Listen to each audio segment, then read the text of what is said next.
तो एक बार क्या हुआ था, सूरदास जी गाते गाते यमुना के तट पर टहल रहे थे, गा रहे थे, वहीं पर इनकी मुलाकात होती है संत वल्लभाचार्य से। तो संत वल्लभाचार्य को इनका सुर है ना बहुत अच्छा लगा, तो उन्होंने कहा, उन्होंने ही सलाह दी, क्योंकि उसको भरोसा है किस पर, भगवान पर, जिसकी भक्ति कर रहा है उस पर, कि ये मुझे आकर के बचा लेगा, मुझे कुछ भी नहीं होने देगा। लेकिन उसी विश्वास के चक्कर में वो टपक गया। तो ऐसी भक्ति को अपन बोलते हैं क्या, भक्ति में कठोरता है। क्या है, कठोरता। ये कठोर भक्ति है भाई, ऐसी कठोर भक्ति नहीं करनी है। सूरदास जी कहते हैं आपको भक्ति करनी है तो बस उसका नाम ले लो, है ना, और वही क्या है, भक्ति है। फालतू का ये ड्रामा करने की ज़रूरत नहीं है। इनके साथ श्री कृष्ण की भी एक घटना रही है। एक बार ये कहीं रास्ते से जा रहे थे, तो इनको ऐसा महसूस हुआ रास्ते में कि मुझे कोई कुछ पकड़ा रहा है, लेकिन कौन है। कृष्ण, उसने पूछा सूरदास जी ने कि भाई कौन है, पता नहीं चला कौन है, कुछ नहीं बोला, और देखा हाथ में कुछ पकड़ा रहा था, गर्मा हाथ, वो जो चीज़ थी वो कैसी लग रही थी, गर्मा गर्म सी लग रही थी एकदम से, है ना। तो वो थाली थी जो कि खाने की थी, खाना था उसमें एकदम बढ़िया गर्मा गर्म। तो उनको लगी कि भाई ये है कौन, किसने पकड़ाया है। ऐसा माना जाता है कि उनको वो खाना, स्वयं के पीछे क्या लगा उसमें, सागर है ना। सागर क्या होता है आप लोग समझते हैं, समुद्र है ना। तो जैसे मान लो सागर में मोती हैं, वैसे ही इस सूर सागर में कृष्ण की सारी क्या हैं, लीलाएं, जितनी भी उन्होंने लीलाएं की हैं शुरू से लेकर के एंड तक। ठीक है, आप लोगों का हिंदी का चैप्टर हुआ पहला कहीं स्कूल में, हो गया? तुम्हारे स्कूल में भी नहीं हुआ, हो गया? पढ़ लिया हैं, तुमने भी पढ़ लिया? अच्छा है।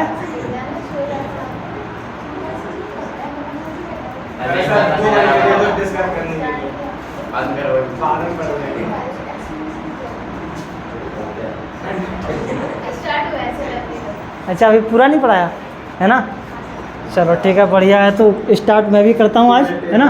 अपन हिंदी पढ़ेंगे, और हिंदी में दो चीज़ें होती हैं, है ना। एक पढ़ेंगे अपन इसमें काव्य खंड, और एक पढ़ेंगे अपन कौन सा, गद्य खंड, है ना। ठीक है, ये जो तुम्हारा काव्य खंड वाला बुक है ना, ये जो आज अपन शुरू करेंगे वो काव्य खंड ही क्या करेंगे, शुरू करेंगे, जिसका पहला चैप्टर तुम्हारा क्या है, इसमें तुम्हारी कविताएं आएंगी ज़्यादातर। क्या कविताएं, है ना, मतलब कवियों के बारे में पढ़ेंगे यहाँ पर अपन, किसके बारे में, कवियों के बारे में। और यहाँ पे गद्य खंड में अपन किसके बारे में पढ़ेंगे, लेखकों के बारे में। किसके बारे में, लेखक। यहाँ पे अपन पढ़ते हैं किसके बारे में, जो कवियों ने लिखा है उसको हम यहाँ पढ़ते हैं, जो लेखकों ने लिखा है उसको हम कहाँ पढ़ते हैं, इधर पढ़ते हैं। कहानियाँ हो गए, है ना, उपन्यास हो गए, है ना, और तुम्हारे निबंध हो गए, वो सब अपन कहाँ पढ़ेंगे, इधर। ठीक है, कविताएं हो गई, है ना, श्लोक हो गए, वो सब अपन कहाँ पढ़ेंगे, इधर काव्य खंड में। ठीक है, तो काव्य खंड का तुम्हारा पहला चैप्टर। अच्छा, होता क्या है काव्य खंड, जिस कोई चीज़ को अगर अपन गा करके सुना सकते हैं वो काव्य खंड है ना। जहाँ पर अपन किसी को पढ़ करके सुना रहे हैं वैसे ही, है ना, कहानी नुमा, तो वो क्या होता है तुम्हारा गद्य खंड होता है, जिसमें कोई लय तुक वगैरह कुछ नहीं होती हैं। लेकिन यहाँ पे ये पूरा का पूरा काव्य खंड एक नियमों पर चलता है ना। इसमें तुक भी होती हैं, लय भी होती हैं, है ना, पीछे रिदम भी आती हैं, पता नहीं क्या क्या चीज़ें यहाँ पर आती हैं, है ना। इसमें तुम्हारे रस भी होंगे, छंद भी होंगे, अलंकार भी होंगे, सबका इसमें क्या होता है, यूज होता है ना। यहाँ है, हाँ, रामायण तुम्हारी किस में आएगी, इसी में आएगी, क्योंकि उसमें सारे क्या हैं, श्लोक हैं ना। क्या है, श्लोक, है ना। जहाँ पर श्लोक होंगे, है ना, वहाँ पर वो सब किस में आएंगे, तुम्हारे इसी में आ जाएंगे। आज का तुम्हारा इसका पहला चैप्टर है वो है कौन सा, पद, जो कि लिखा है तुम्हारे किसने, सूरदास जी ने, है ना। सूरदास जी, है ना। हाँ, मन की आंखों से देखो, ये नहीं, ये इससे मेरे को एक कहानी याद आई, मन की आंखों से देखो। सोचो अगर आप अंधे होते बचपन से तो क्या आप किसी चीज़ को देख पाते, वहीं काहे मिलता, वहीं बैठे रहते आराम से, है ना। लेकिन ये जो रंगीन दुनिया है, क्या आप लोग इस रंगीन दुनिया को कभी देख पाते?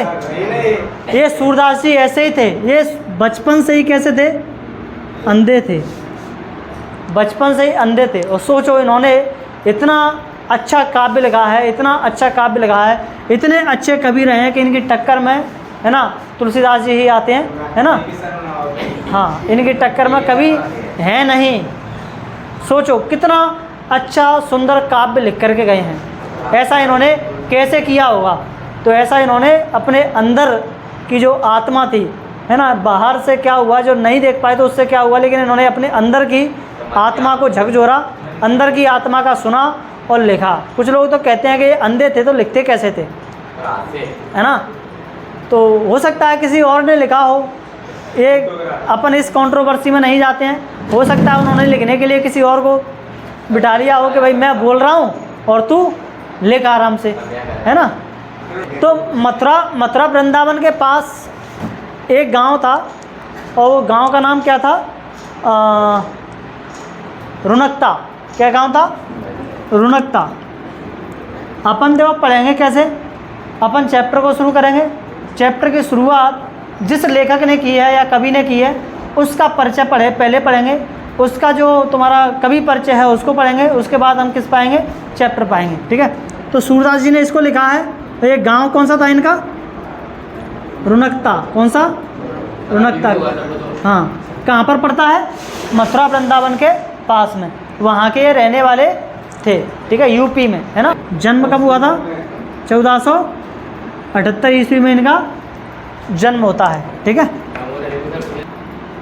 निधन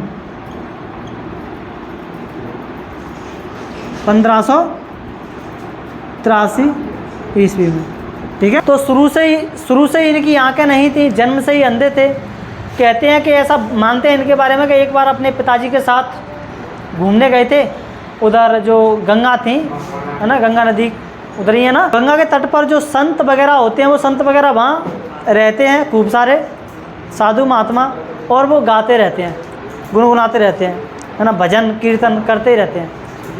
तो जब इन्होंने उन साधुओं के बारे में सुना, उनका भजन कीर्तन सुना, तो सुन करके इन्होंने वहीं पर क्या किया, डिसाइड किया कि मैं भी क्या करूँगा, अब इसी तरह से भजन गाऊँगा, कीर्तन करूँगा। और इन्होंने भजन कीर्तन के लिए चुना किसको, भगवान कृष्ण को, है ना। तो कृष्ण के बारे में ही, कृष्ण की ही भक्ति इन्होंने क्या की है।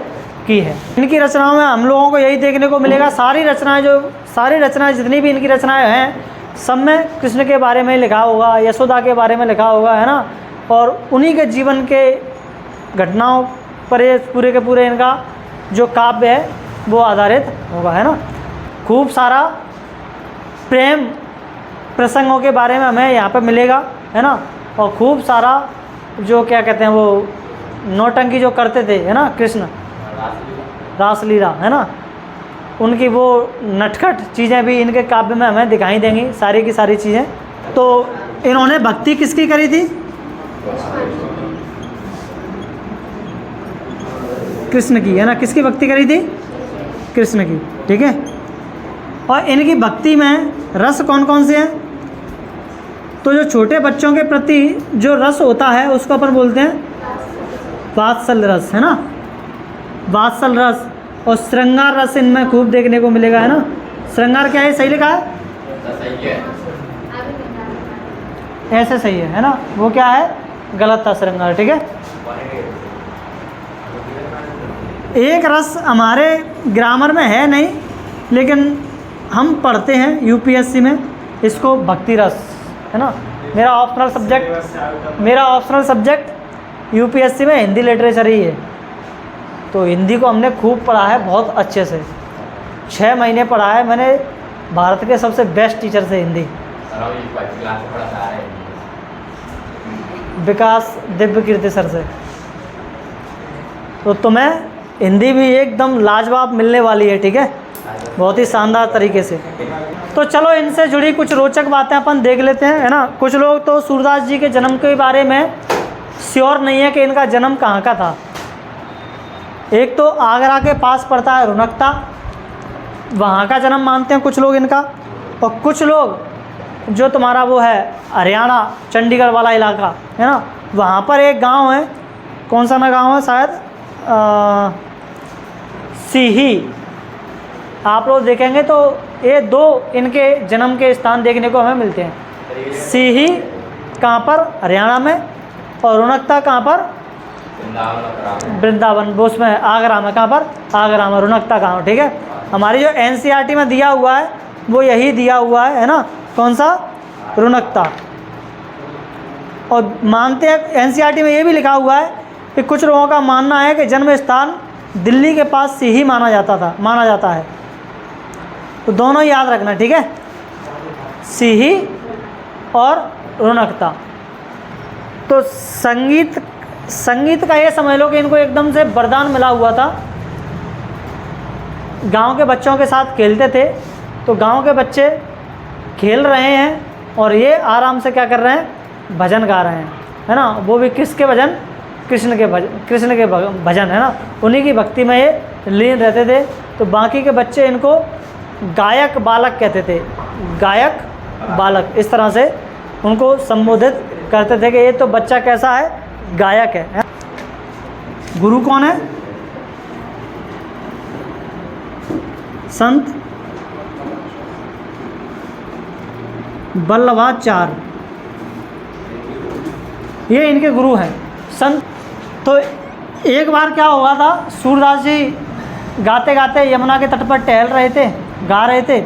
वहीं पर इनकी मुलाकात होती है संत वल्लभाचार्य से।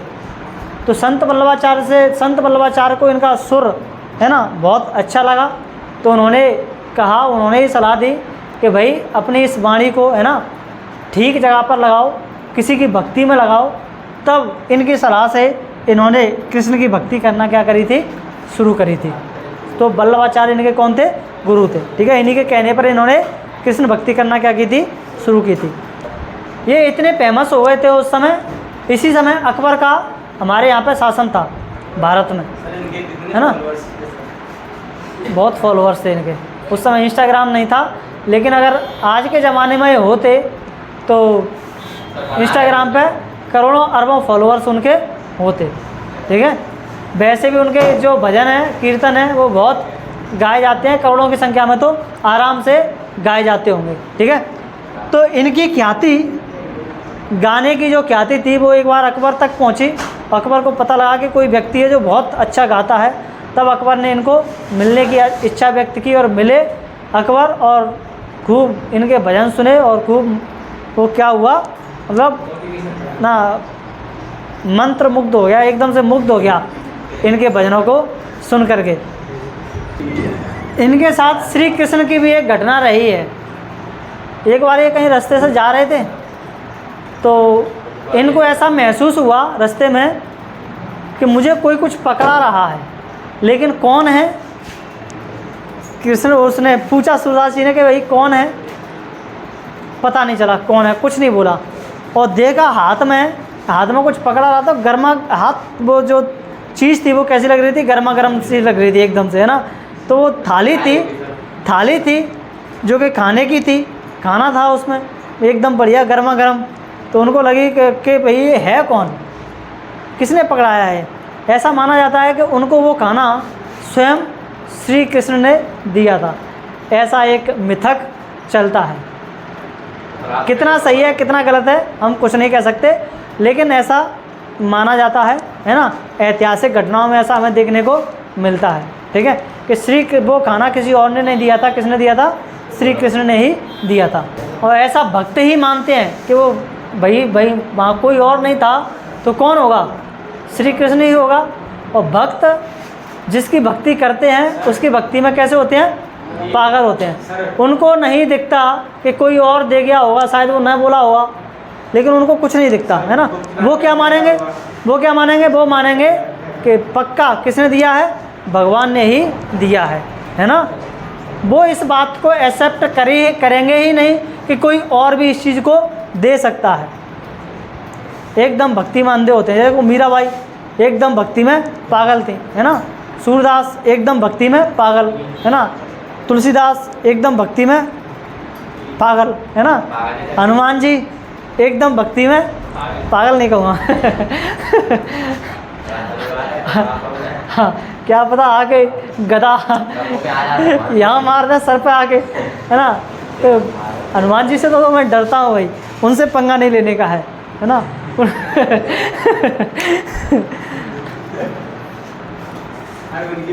हनुमान जी के पास तो मैं कभी कभार चला जाता हूँ, है ना, विनती करने। तो उनके साथ में हंसी मजाक नहीं, हंसी मजाक हम कृष्ण के साथ में कर सकते हैं, है ना, क्योंकि उनको हंसी मजाक पसंद है। राम के साथ में हंसी मजाक करना थोड़ा सा ठीक नहीं हुआ, है ना। हनुमान जी के साथ में तो बिल्कुल भी ठीक नहीं हुआ, है ना, वो तो भाई एकदम गदाधारी है, पता चले कि। तो सूरदास जी, ये लिख लिया आप लोगों ने, ये लिख लेना, ठीक है। सूरदास जी भले ही अंधे थे, लेकिन उनकी कल्पना शक्ति हमारी आंखों से भी क्या थी, तेज थी, है ना। आज अगर तुम सूरदास जी के दोहे पढ़ेंगे, है ना, उनका काव्य पढ़ेंगे, तो हमें एकदम ऐसा लगेगा कि श्री कृष्ण हमारे सामने ही क्या कर रहे हैं, डांस कर रहे हैं, है ना। मतलब जो भी पढ़ रहे हैं वो एकदम हमारे आंखों के सामने होता हुआ दिखाई देगा। इतना अच्छा, इतना सुंदर उन्होंने क्या लिखा है, काव्य लिखा है, ठीक है। तो पढ़ लेते हैं कितना सुंदर इन्होंने काव्य लिखा है, ठीक है। कल तो संडे है, परसों है ना। इनकी रचनाएं कौन कौन सी हैं?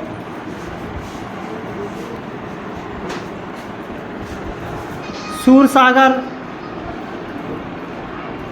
सूरसारावली, है ना, साहित्य लहरी, ये सबसे लोकप्रिय रचना थी इनकी, है ना। देखो नाम के पीछे क्या लगा है उसमें, सागर, सागर, है ना। सागर क्या होता है आप लोग समझते हैं, समुद्र, है ना। तो जैसे मान लो सागर में मोती हैं, वैसे ही इस सूर सागर में कृष्ण की सारी क्या हैं, लीलाएं, जितनी भी उन्होंने लीलाएं की हैं शुरू से लेकर के एंड तक, ठीक है। श्री कृष्ण की जितनी भी जीवन लीलाएं रही हैं शुरू से लेकर के अंत तक, है ना, वो सारी की सारी तुम्हारी किस में लिखी गई हैं, इसी सूर सागर में लिखी गई, है ना। चाहे मुरली का बजाना हो, चाहे गोपियों का प्रेम करना हो, है ना, चाहे रासलीला हो, कुछ भी उन्होंने किया है वो सब कहाँ पर लिखा हुआ है, इसी सूर सागर में लिखा हुआ। अब देखो इनके, हम लोगों ने इतनी डिटेल तो इनके बारे में कर ली। यहाँ पे एक चीज़ और आती है तुम्हारा, शायद इनकी काव्य शैली आती है और साहित्य में स्थान आता है ना।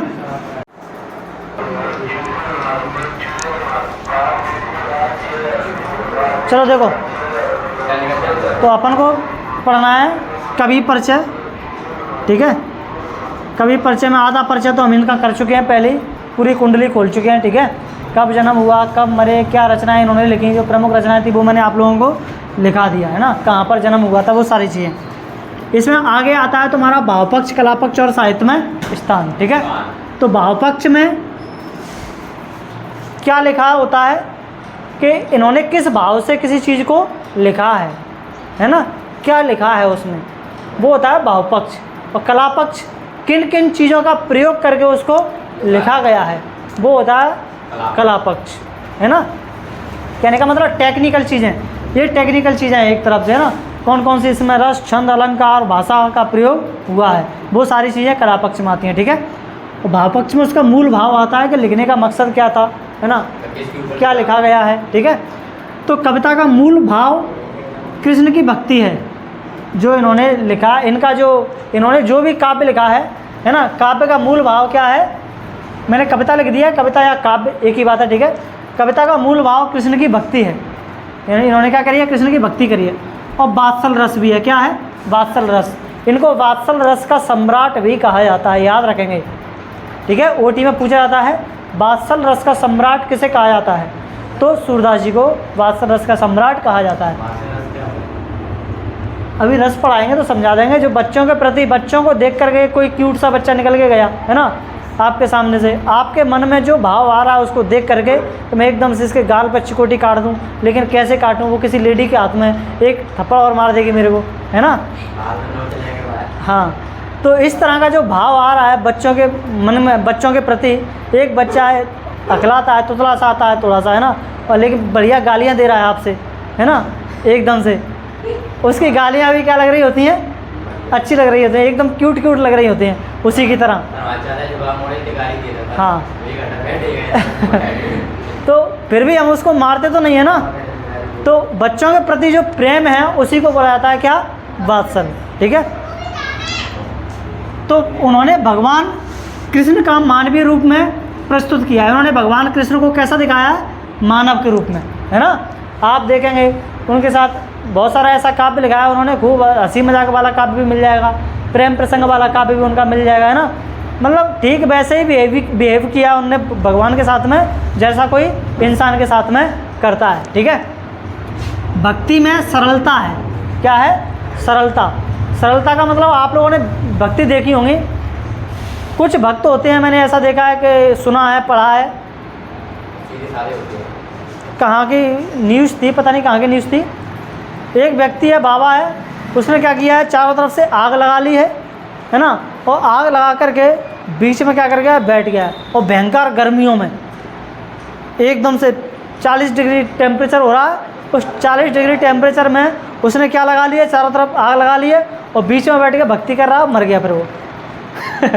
अब सोचो कोई व्यक्ति ऐसे भक्ति करेगा 40 डिग्री टेम्परेचर में, है ना, ये मतलब इसको कहते हैं अंधभक्ति, और चारों तरफ से आग लगा ली है, अब बीच में बैठ गया आराम से भक्ति करने के लिए, क्योंकि उसको भरोसा है किस पर, भगवान पर, जिसकी भक्ति कर रहा है उस पर, कि ये मुझे आकर के बचा लेगा या मुझे कुछ भी नहीं होने देगा।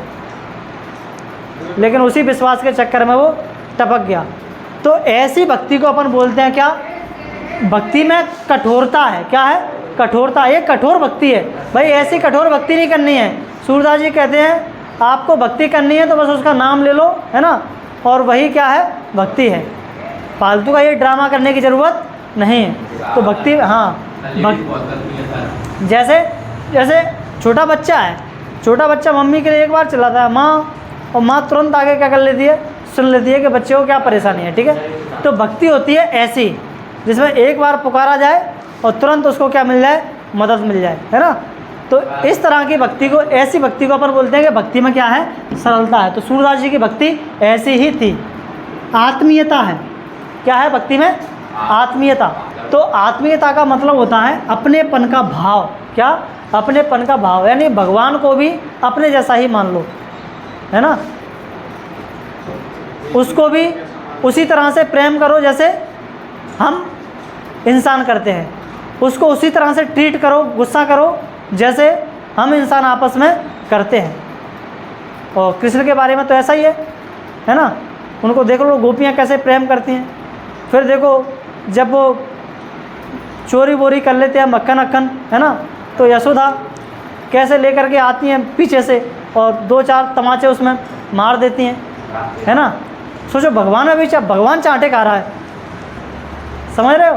तो ये क्यों, क्योंकि सूरदास ने उसको बताया ही अपनी भक्ति में, अपना है आत्मीयता को है ना। उन्होंने इस तरह से दिखाया ही नहीं है भगवान को। तो भगवान की भक्ति में, उनकी भक्ति में क्या देखने को मिलेगा तुम्हें, आत्मीयता का भाव देखने को मिलेगा, ठीक है। और मानवीय संवेदना, संवेदना का मतलब क्या, जैसे आप लोग जा रहे हैं, है ना, आप लोगों को जाते समय एक भिखारी दिख जाए कहीं, है ना, और आपसे कुछ मांग रहा है, तो देख रहा है, आपको दिखाई दे रहा है कि इसके तो भाई हाथ भी ठीक से काम नहीं कर रहे हैं, हाथ की उंगलियां एकदम सड़ी हुई हैं, गल गई हैं, है ना, और मतलब बहुत बुरी हालत में है, और कह रहा है कि कुछ खाने को दे जाओ, कुछ खाने को दे जाओ, है ना। तो आप लोग उसके, अगर आप लोगों के सामने कोई ऐसा करे तो क्या आप लोग पिघल जाएंगे कि नहीं पिघल जाएंगे, उसके प्रति देख करके उसको पिघल जाएंगे, है ना। भले ही आप लोगों को उससे थोड़ा सा उस तरह का भाव आए, छी टाइप का, लेकिन मुझे लगता है आएगा नहीं, है ना, क्योंकि इंसान है वो। तो हो सकता है आप उसके पास जाएं, भले ही आपके पास खाने के लिए कुछ नहीं है, लेकिन दुकान से ला करके उसको दे करके तब घर जाएं, है ना। तो इसको अपन क्या कहते हैं, मानवीय संवेदना, है ना, कि भगवान के प्रति संवेदना भी कुछ ऐसे रखो जैसे वो इंसान है, क्या है, इंसान है, मानव है वो, है ना, मानव की तरह उससे अपनी संवेदनाएं रखो, उसी तरह से उसको ट्रीट करो, ठीक है। और ये है तुम्हारा कलापक्ष। कलापक्ष में मतलब इन्होंने टेक्निकल चीज़ें क्या क्या करी हैं, कैसे लिखा है, क्या क्या चीज़ों का इन्होंने इस्तेमाल किया है। तो भाषा ब्रज भाषा है, पूछ ली जाती है ओटी में, कौन सी भाषा का प्रयोग किया है। छंदों का प्रयोग भी इनकी काव्य में देखने को मिलता है, और उपमा रूपक अनुप्रास, ये 3 अलंकारों का इन्होंने क्या किया है, अच्छे तरीके से प्रयोग किया है, ठीक है। पढ़ेंगे ये सब क्या होते हैं। साहित्य में स्थान, सूरदास को अष्टछाप के कवियों में सर्वोच्च स्थान प्राप्त है। अष्टछाप क्या है, वो अष्ट का मतलब है 8 और छाप का मतलब वो जो कभी अपने नाम के आगे यूज करते हैं अपना एक तरह से पहचान के लिए, तो बन जाता है तुम्हारा क्या, अष्ट छाप। 8 कवि होते हैं इस अष्ट छाप में, और 8 कवि किसकी भक्ति करते हैं, कृष्ण की भक्ति करते हैं। उन 8 कवियों में से सबसे सर्वोच्च स्थान किसको प्राप्त है, सूरदास को प्राप्त है कि सबसे अच्छी कृष्ण की भक्ति अगर किसी ने की है इन 8 में से तो किसने करी है, सूरदास ने करी है। ठीक है, ये इनके गुरु थे वल्लभाचार्य और उनका एक बेटा था विट्ठल करके, उसका कुछ नाम था शायद, तो उन्होंने इस अष्ट छापों का किया था, बनाया था, है ना। और साहित्य के भक्ति काल में अपन भक्ति काल पढ़ेंगे, साहित्य का भक्ति काल था एक, है ना, कौन सा काल, भक्ति काल। एक सूफी काल आता है ना, एक भक्ति काल आता है। तो उस भक्ति काल में, है ना, भक्ति की है अलग अलग कवियों ने, अलग अलग भगवानों की, और उसके ऊपर लिखा है। तो उस भक्ति काल में सर्वश्रेष्ठ स्थान किसको प्राप्त है, इसी कवि को प्राप्त है, सूरदास जी को प्राप्त है, सर्वश्रेष्ठ कृष्ण भक्ति के रूप में। ठीक है, तो ये हुआ आप लोगों का कवि परिचय। अब बताओ कैसा लगा हिंदी पढ़ के, हैं, अच्छा लगा? सच में ऑलराउंडर हूँ मैं, सही है? एक एक चीज़ का पोस्टमार्टम होता है कि नहीं होता है ना। यहाँ पे एक भी चीज़ ऐसी नहीं छोड़ी होगी जो मैंने आप लोगों को ना समझाई हो, नहीं तो आप लोग देखना दूसरों से पढ़ के, है ना, और फिर देखना कि वो कितना एक्सप्लेन करते हैं, हैं? हाँ, और हिंदी तो मेरा बहुत प्रिय सब्जेक्ट हो गया है। क्यों? क्योंकि मेरा यूपीएससी का ऑप्शनल सब्जेक्ट ही हिंदी था, और वो भी पढ़ी है मैंने किससे, भारत के सबसे सर्वश्रेष्ठ टीचरों में उनकी गिनती होती है। यूपीएससी के मामले में तो सबसे नंबर 1 पर हैं, उनसे पढ़ी है ना, विकास दिव्य कीर्ति सर। तो हिंदी में तो आप लोगों को बिल्कुल भी समस्या नहीं आने वाली है। हिंदी में क्या अभी तक आई है किसी सब्जेक्ट में? नहीं ना, हम लोगों ने सारे सब्जेक्ट लगभग पढ़ लिए, हिंदी भी पढ़ ली, इंग्लिश भी पढ़ ली, संस्कृत भी पढ़ लिया, और अच्छा संस्कृत तो बेटा धोखे रख दिया है ना, मैथ भी पढ़ लिया, साइंस भी पढ़ लिया, और सोशल भी पढ़ लिया। अब तुम लोगों को सारे सब्जेक्टों का ट्रेलर मिल गया है। ठीक है, हिंदी का आज मिल गया जो बचा था।